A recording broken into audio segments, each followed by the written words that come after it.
বন্ধুরা, পিঙ্কি কিচেনে আপনাদের স্বাগতম। শীত পড়ে গিয়েছে, সবারই বাড়িতে নানা রকমের পিঠে হয়।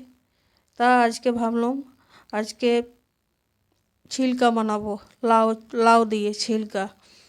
দেখুন, চাল ভিজিয়ে রেখেছি 2 ঘন্টা আগে, লাউ কেটে নিয়েছি, লঙ্কা আদা জিরা দেবো আর অল্প বিরির ডাল, এগুলো দিয়ে ছিলকা বানাবো। তাই পেস্ট করে নেবো আগে সবগুলো।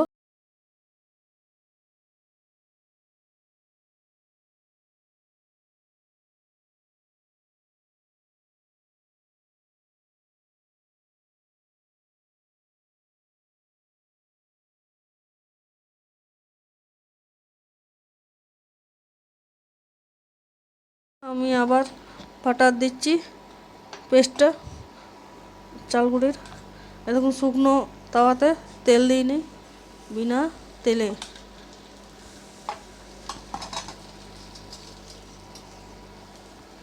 তাওয়াতে ছিলকাটা দিয়ে দিয়েছি, এবারে একটু পরে উল্টে নেব। অল্প ছাড়াই নিই আস্তে আস্তে করে।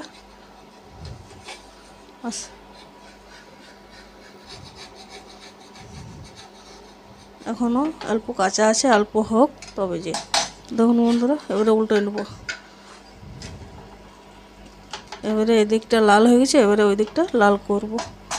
এ দেখুন, আগে একটা করেছি, আরও করছি।